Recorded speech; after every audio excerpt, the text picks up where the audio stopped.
ammunition. This pistol has the 4 5/8 inch barrel. Obviously I'm going to have to ramp up my front sight and play the wind, so we'll see if I can hit it.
Well, I might have got it.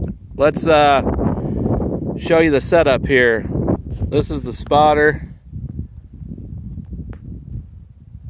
There's the gong. Here's the rest, and here's the pistol. If you like what you see, leave a like. Comment if you like these Rugers. Subscribe for more. Thanks for watching.